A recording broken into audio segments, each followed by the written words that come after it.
What's a typical day in the life like of a software engineer working at FANG?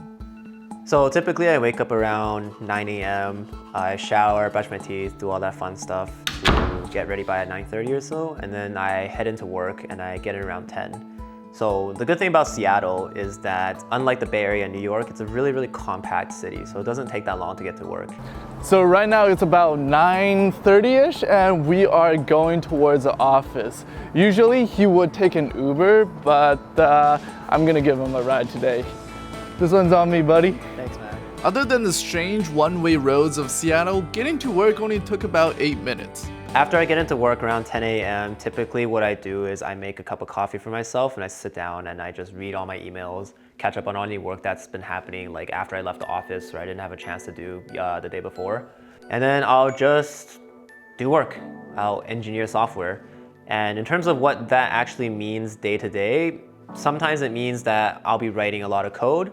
Sometimes it means I'll just be in a lot of meetings talking to people. A lot of times it'll be something in between. One of the funny things about software engineering that people have a misconception about is that all you do is sit in front of a screen and stare at a text editor all day.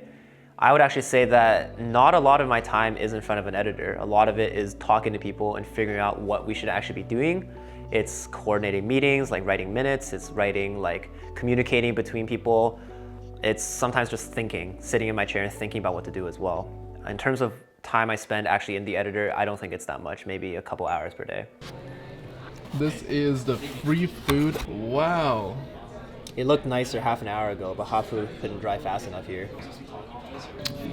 Free always tastes so good. So there's like different purposes to your meetings. There's meetings that are just status updates, like people who are all working on the same project give a status update about what they're doing. There's meetings that are about aligning on a direction. So let's say we want to do a thing, but a bunch of different people want to do the same thing and they don't know what's the best way to do it, so we got to figure out together which direction we're going in and committing to.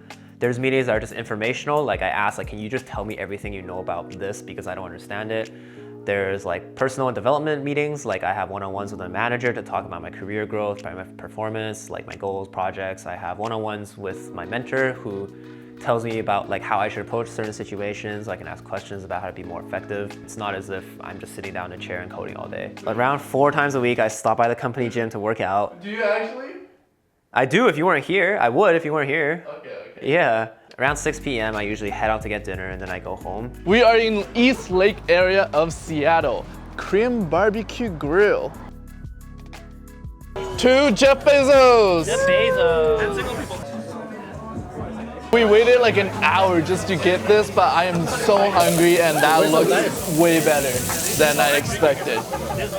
Personally speaking, the thing I dislike the most about Seattle is how it's very much a tech city. So the most common profession that you'll see here is software engineer, especially if you are a software engineer. That's kind of what your social circles naturally form. The most interesting thing is all the people here are from Amazon, and that's most of Seattle's population, honestly, because all the tech companies are headquartered right here. And while there's like nothing inherently wrong with software engineers, it does make me miss the variety of when I was in college. I knew a lot of people from all sorts of different backgrounds with different dreams and aspirations and all that stuff. It does sometimes feel like that everyone in Seattle is just is a FANG software engineer, just moved here recently, no one's from here.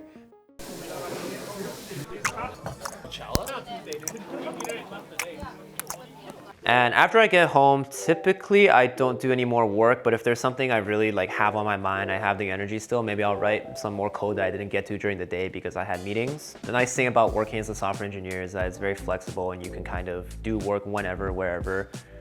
Sometimes I only go to the office for like 4 hours out of a day, do something random during the day, and I'll come home and I'll do a lot of my coding and stuff asynchronously away from other people. So it's nice to have that flexibility. A lot of the other times I'm just playing video games or I'm just hanging out with people or just doing something to kill time, especially in Seattle where it's really cloudy a lot of the times.